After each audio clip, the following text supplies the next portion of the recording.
Bom dia, turminha do sexto ano, tudo bem com vocês? Espero que estejam tudo bem. E vamos a mais uma aula de redação. Bom, como eu havia comentado com vocês na aula passada, essa aula será só sobre pontuação, porque o que vocês mais erram são sinais de pontuação. Vocês botam, são excessivos às vezes a pontuação de vocês, porém não de maneira correta. Vocês enfiam pontuação onde vocês acham bonitinho e tem que colocar, quando na verdade cada um tem seu lugar específico. Ou tem uns que não colocam pontuação em nada, fica mais fácil escrever direto. Aí para me ler eu fico sem fôlego, porque não tem parágrafo, não tem ponto, não tem vírgula, não tem nada. Então, como eu havia dito para vocês na aula passada, nós vamos fazer essa aula só com sinais de pontuação, especificando como deve usar cada um, quando devemos usar cada um, tá bom? Sinais de pontuação são recursos prosódicos que conferem a orações ritmos, entonação e pausa, bem como indicação, limites sintáticos e unidades de sentido. Na escritura, substitui em parte o papel desempenhado pelos gestos na fala, garantindo coesão e coerência e boa compreensão na informação transmitida. Ou seja, o sinal de pontuação, ele é primordial para que seu texto esteja coerente, esteja com coesão. Nós estudamos isso, para que a pessoa que vai ler o seu texto entenda a informação que você quis passar, né? Para isso, os sinais de pontuação servem para garantir essa coesão, essa informação, para que essa informação seja de fácil compreensão. E são eles: ponto, vírgula, dois pontos, exclamação, interrogação, reticência, aspa, parênteses, travessão. Então, vamos lá. Vamos ver como funciona cada um. Ponto. O ponto ou ponto final é utilizado para terminar a ideia ou discurso e indicar final de período. O ponto é ainda utilizado nas abreviações, ou seja, nós temos 3 tipos de ponto, né? O ponto normal, o ponto continuativo, aquele que a gente dá um ponto e continua escrevendo na mesma linha. O ponto final, que é aquele que a gente finaliza o texto, né? Chegou na sua redação, chegou no final da tua redação, você coloca um ponto lá, aquele ponto é para indicar que acabou o seu texto, finalizou o seu texto. E o ponto parágrafo, que você para, porém, continua a sua redação na linha de baixo, dando continuidade ao desenvolvimento, né? Ao desenvolvimento do texto, ao desfecho, à conclusão. Então, nós temos esses 3 tipos de ponto. Ele ainda é usado nas abreviações, que é senhor, senhora, aqui eu coloquei, ó, AC, antes de Cristo, né? Senhor João. Aqui eu coloquei um exemplo. Acordei e logo pensei nela e na discussão que tivemos. Ponto. Esse ponto é final da frase. Depois saí para trabalhar e resolvi ligar e pedir perdão. O filme recebeu várias indicações para o Oscar. Este acontecimento remonta o ano 300 a.C., segundo afirma nossos historiadores. Senhor João, lamentamos informar que seu voo foi cancelado. Então, aqui nós podemos usar o ponto de várias maneiras, como continuativo, parágrafo, final e também nas abreviações. Até aqui, tudo bem? Então, vamos lá. 2 pontos. 2 pontos serve para iniciar a fala dos personagens. Então, o padre respondeu: parta agora. Então, está iniciando a fala dos personagens. Como é que isso procede? Você deu uma pausa e iniciou a fala do personagem embaixo. Parta agora. Mas você deu uma pausa com esses 2 pontos, indicando que haveria uma fala. Fazer explicações sobre algo. Gostaria de fazer algo diferente. Viajar para a praia. Então, eu estou explicando o que eu gostaria de fazer. Gostaria de fazer algo diferente. Viajar para praia. Eu estou explicando, dando uma explicação do que eu gostaria de fazer. Indicar uma relação. No meu colégio, há quadras de esporte, piscina e salão de festa. Essa relação que ele está indicando é uma coisa puxando a outra. Entendeu? Você está relacionando o que há no seu colégio. No meu colégio, há quadra de esporte, piscina e salão de festa. Você está fazendo uma relação do que há no seu colégio. Indicar a fala de um personagem em um diálogo. Mamãe disse: filho, tome cuidado. Então, aqui você está indicando a fala de um personagem no diálogo. Olha só. Há uma diferença aqui entre iniciar a fala do personagem, que aqui é o personagem que vai falar, e indicar a fala do personagem. Aqui é como se você estivesse fazendo uma narração. Você está escrevendo a fala do personagem. Você está indicando a fala do personagem. Aqui não, o próprio personagem fala. É como se estivesse numa peça de teatro. Quando você escreve um roteiro, aí o personagem vai falar, né? A sua fala. Iniciar a fala do personagem. Aqui você, como se você estivesse narrando a fala do personagem. Então, não confundam, tá? Servem para as 2 coisas, mas aqui há uma diferença.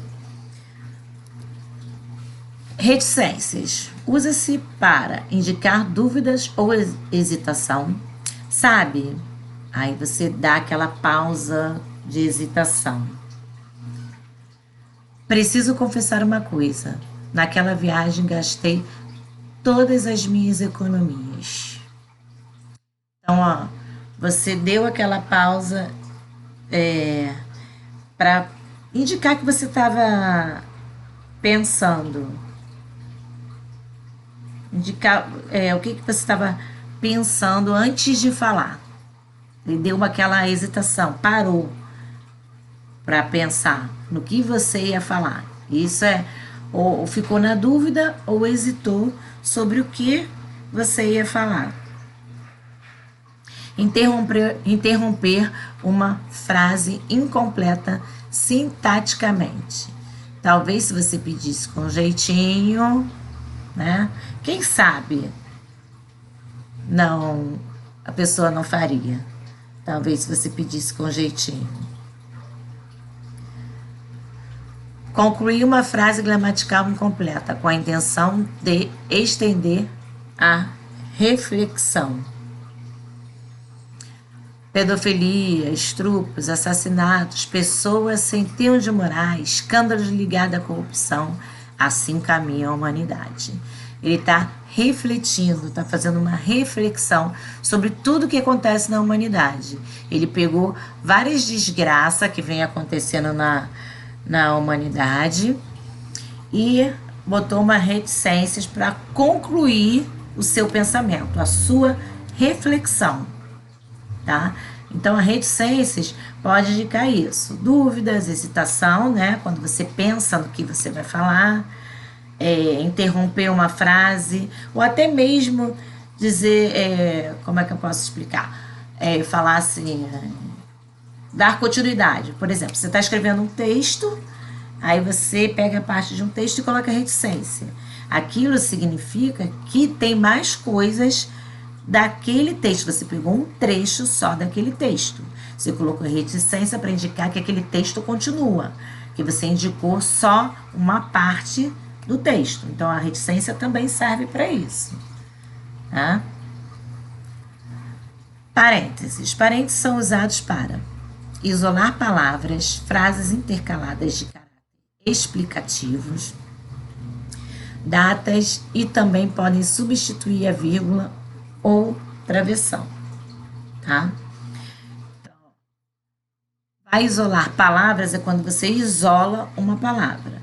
Frases intercaladas é quando você começa a falar aqui, aí você usa o parênteses para indicar que já está em outra frase, explicando sobre aquele determinado assunto. Você usa o parênteses para explicar sobre aquele determinado assunto.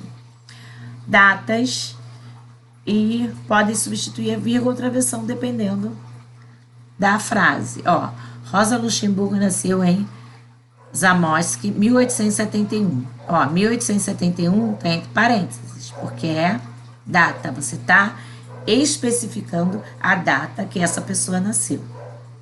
Numa linda tarde primaveril, meu caçula era um bebê. Nessa época, ele veio nos visitar pela última vez. Meu caçula era um bebê nesta época é uma frase intercalada, ó, de caráter explicativo. Está explicando que o filho dele era um bebê nessa época que a pessoa foi visitá-los pela última vez.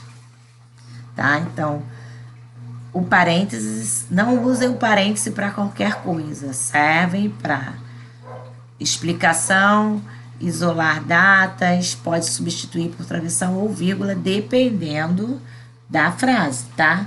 Não vão sair colocando parênteses também em tudo para estar substituindo a vírgula, não, tá?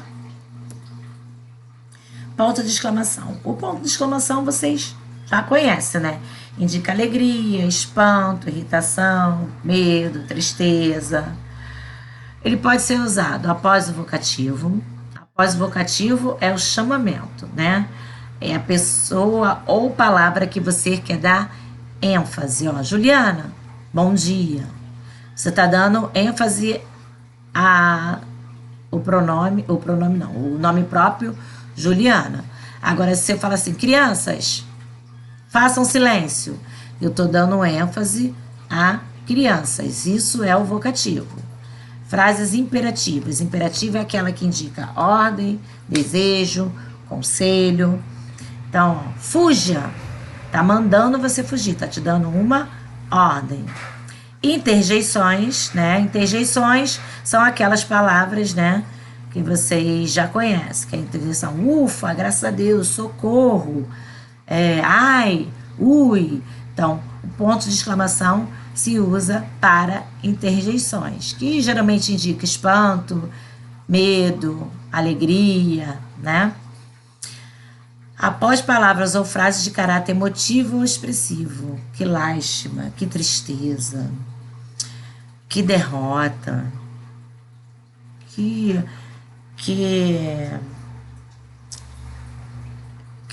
decepção. Então, vocês podem usar o ponto de exclamação para frases exclamativas, tá?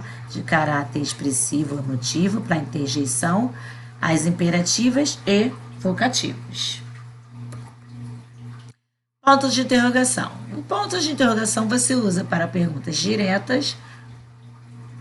Quando você chegou?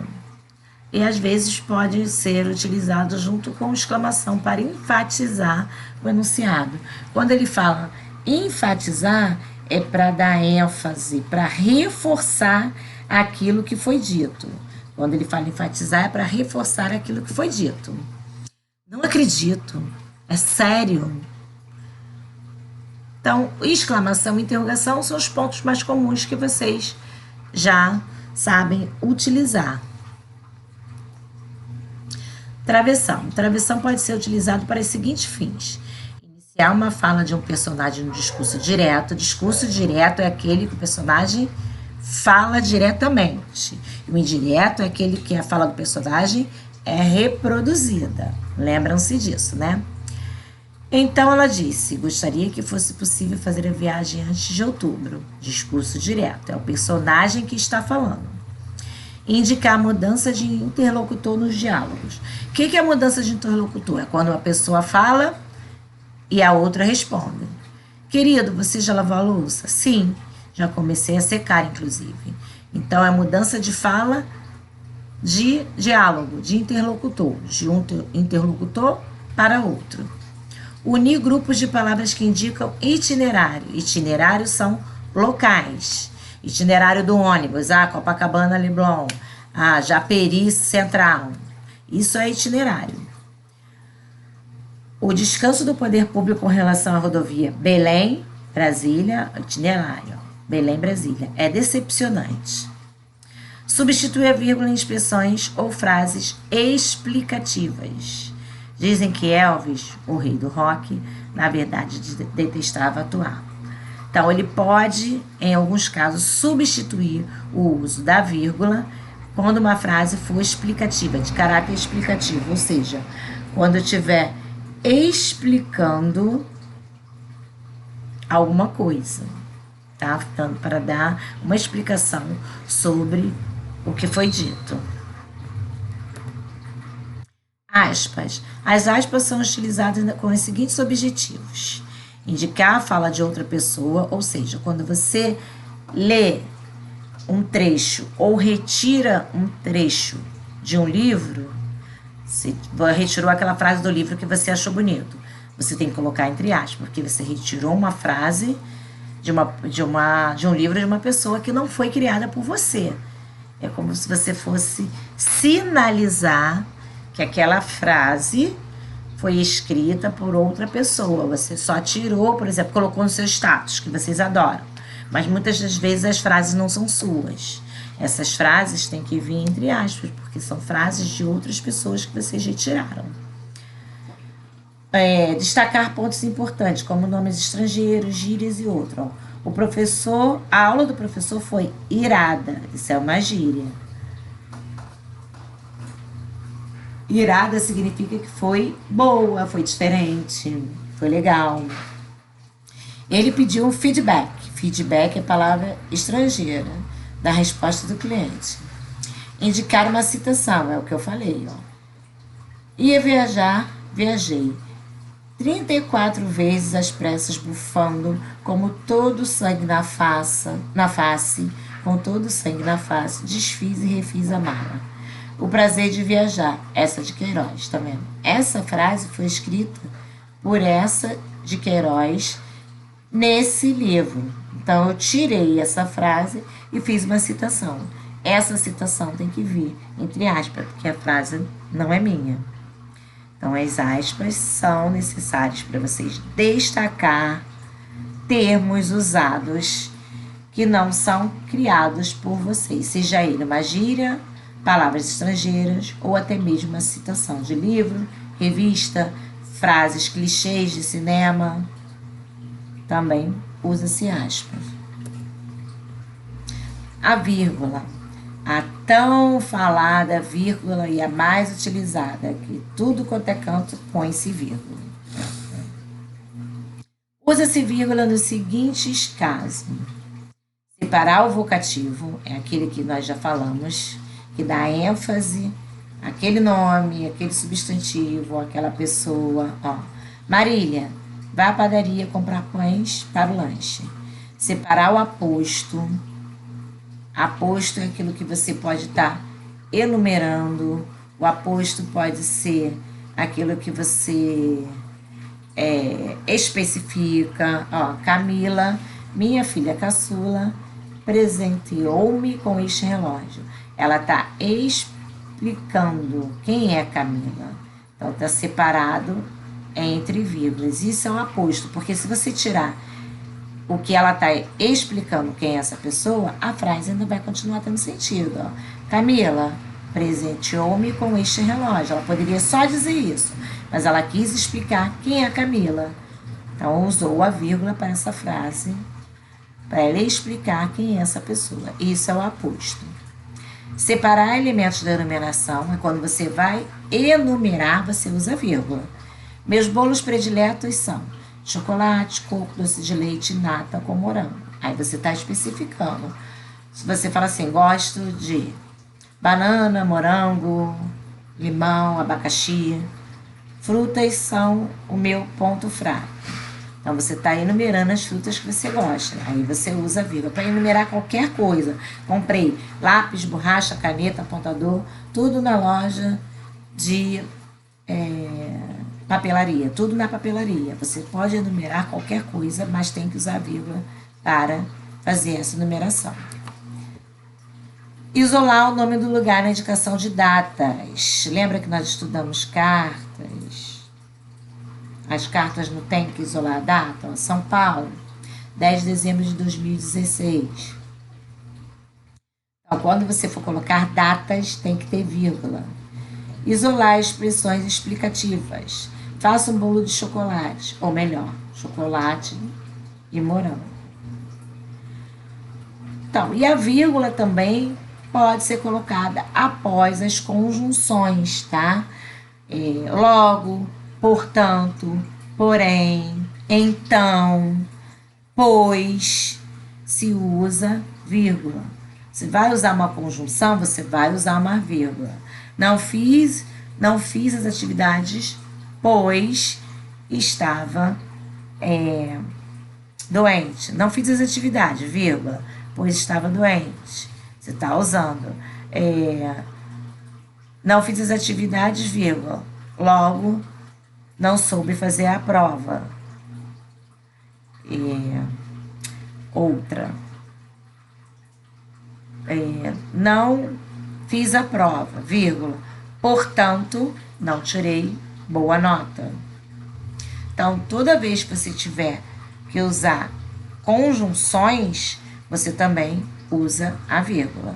Tá bom, crianças? Exercício. Ó, presta atenção na dinâmica do exercício.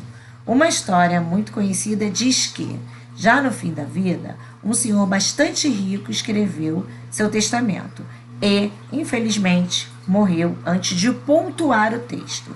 O testamento ficou assim: deixo minha fortuna a meu sobrinho, não a minha irmã, jamais pagarei a conta do alfaiate, nada aos pobres. Ou seja, ele fez um testamento, morreu antes de usar os sinais de pontuação. O que vocês vão fazer? Vão reescrever esse testamento 4 vezes, de forma que em cada uma delas você dê herança para alguém diferente. Ou seja, num parágrafo você vai ter que deixar a fortuna para o sobrinho, no outro você vai ter que deixar a fortuna para a irmã, no outro você vai ter que deixar a fortuna para o alfaiate, no outro você vai ter que deixar a fortuna aos pobres. Você vai ter que reescrever esse testamento 4 vezes. Você pode usar qualquer sinal de pontuação, porém você não pode mudar as palavras, ou seja, você tem que usar exatamente essas palavras. Vocês não podem alterar, incluir ou retirar palavras.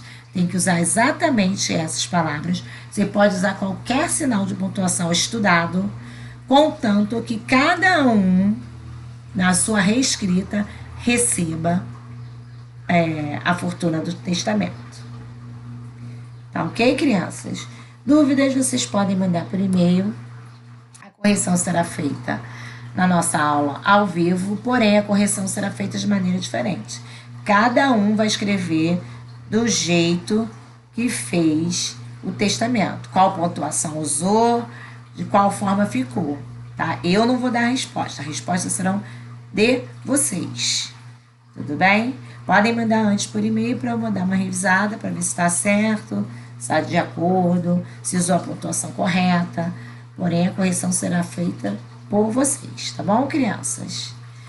Então, por hoje é só. Até a próxima aula e se cuidem.